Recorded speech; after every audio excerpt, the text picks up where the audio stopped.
Hey everyone, welcome to The Explainer.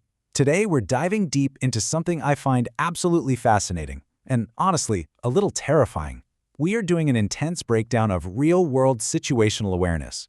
We're going to examine the psychology of survival by analyzing 15 truly chilling, verified accounts of everyday people who suddenly found themselves in the crosshairs of a threat.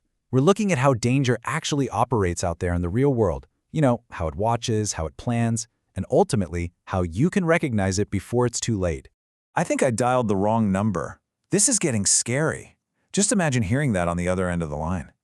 This comes from one of our source accounts involving a woman who started getting these identical monotone calls every 40 minutes late at night. At first, it just seems like a simple misdial. We've all been there. But as the hours stretched on, the caller's voice completely shifted from mechanical to full-blown panic, ending with this exact terrifying phrase before just disappearing forever. It perfectly captures how quickly mundane, everyday situations can spiral into psychological terror. So that brings us to the core thesis of today's explainer. How on earth do you spot a predator hiding in plain sight? I really want you to put yourselves in the shoes of the targets we're about to discuss. If you were in their exact situations, would you notice the red flags? We're going to structurally break down the anatomy of these threats, phase by phase. All right, let's jump straight into Section 1, the illusion of safety. Okay, let's dive into this. You see, the truth is, real danger rarely gives you that cinematic jump scare. It's usually not waiting in some dark, stormy alleyway. Instead, it finds you in a quiet apartment living room, a routine food delivery to your front porch, an empty basement IT server room, or a high school admin office. We've really got to shatter this illusion that predators only lurk in the obvious, sketchy places. They operate where you feel the most secure. Take that high school administrative office, for example. We've got a 22-year-old admin assistant working a summer job. A super well-liked, supposedly trusted teacher, we'll call him Mr. Anderson, asked her to sign a clipboard petition for computer lab funding. It asked for her full home address and her phone number, and she just handed it over. And honestly, why wouldn't she? But a month later, a friend of hers working in cybersecurity found that exact information in a dark web database. Turns out, this trusted teacher had been compiling massive lists of female students, and when police raided his house, they found literal surveillance gear and detailed notes on the girls' daily routines. Which leads us right into this incredibly chilling realization from an IT worker who survived a corporate break-in. My routine, once just a comfortable habit, had been a piece on their chessboard. Think about that. This guy stayed late every single Tuesday for server maintenance. An organized crew of thieves figured out his exact schedule, and they used his predictable routine as the quiet gap they needed to bypass the building's security and steal high net worth data. Moving right along to Section 2, the art of surveillance. Let's walk through the terrifying progression of a delivery driver named Rick. He regularly delivered to a single mom and her 14-year-old daughter. At first, it's just, innocent questions about weekend plans. No big deal. But then, step 2, he starts timing his deliveries for right when the teenager gets home from soccer. Step 3, he literally shows up with food they didn't even order just to linger on the porch and look inside. And step 4, it culminates in the middle of the night, with him crouched at their side door with a screwdriver. When police finally caught him, he had a notebook detailing the mom's exact work hours, the daughter's soccer schedule, and even which windows they typically left open. Now, what's really interesting here is spotting the stark contrast between standard protocol and active stalking. Normal behavior, you drop the food off, you go back to your car, you leave. That's it. Predatory behavior is all about gathering intel, asking about household schedules, manufacturing completely fake reasons to be on your property, and visually mapping the interior of your home. Recognizing that difference early is literally how you survive. If we take a step back and analyze the pattern across all these completely different scenarios, a seriously chilling commonality pops up: isolation. Look at the late-night car wash worker, the Tuesday night IT admin, the single mom whose daughter is home alone in the afternoons. Predators aren't necessarily hunting a specific type of person, they are hunting for predictable solo routines that they can exploit without any interference. Which brings us to Section 3, setting the trap. Picture this. A late-night delivery driver gets sent to Warehouse 47 out in a deserted industrial park. He gets there, the front gates are wide open, but a guy on the phone tells him to walk around back. It's pitch black, lit by a single flickering bulb. He hears this loud metallic bang, and then, from deep inside the dark, vacant building, a voice says, "Come in back here." The driver's instincts absolutely screamed at him to run, and he made it to his car just as two men emerged from the shadows. When he drove out, the gates that had been wide open were now chained shut with a massive padlock. We actually see the exact same mechanic with the sushi delivery trap. A driver gets dispatched to a pitch-black cul-de-sac at night. He knocks, but an elderly homeowner answers and is totally confused, completely denying ordering any prepaid food. And in that split second of confusion, that's when the turn happens.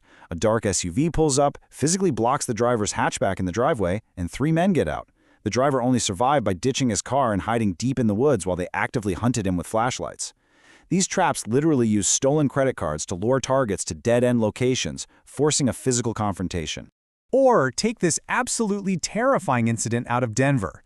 Two guys literally watched a group of young women at a coffee shop, followed them home in a gray sedan, and marched right up to their apartment door. They started banging on it, shouting, "Police, open up!" They were using the guise of authority to try and bypass a locked door. Thankfully, the women had already called the real cops, who showed up and found the men outside armed with pepper spray and zip ties.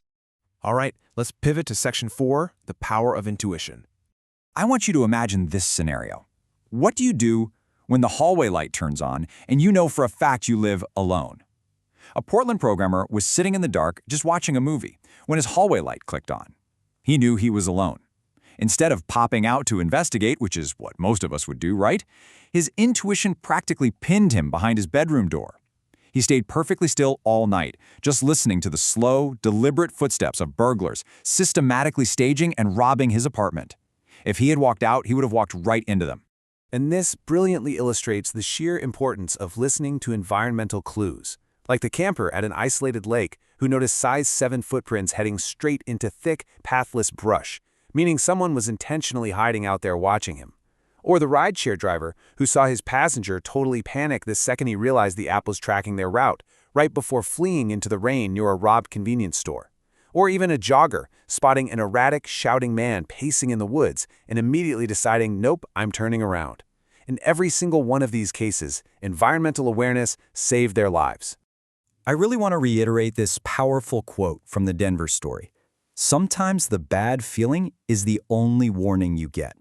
We always want to believe we're just being paranoid, right? That people aren't plotting something sinister in the middle of a perfectly ordinary day. But your intuition, it is rapidly processing micro-clues that your conscious brain hasn't even registered yet. It is an incredibly valuable, necessary survival tool. Finally, we arrive at Section 5, surviving the encounter. 10. That's 10 minutes. That is exactly how long it usually took a Memphis nurse to fight her notoriously stubborn, broken apartment door lock every single night after her run. But one evening, a man started jogging right beside her. He's asking invasive questions, he's matching her breathing, and he literally chases her all the way to her steps. She jams her key into that broken lock, and magically, it turns instantly. She slammed that door shut the exact second his fists hit the wood. Sometimes the margins of survival are just razor thin. So the crucial point here is distilling all of this into actionable survival takeaways. First, verified police ID through a locked door. Do not just open it because someone yells they're a cop. Next, log license plates early. The car wash worker actually did this when he noticed a dark truck idling across the street night after night, and that tip later helped police catch serial robbers. And above all else, trust that knot in your stomach and run. Now, we also need to take a hard look at our own actions in these environments. Case in point, a group of architecture students sneaked into a recently closed hospital in Milford to take some measurements for a class.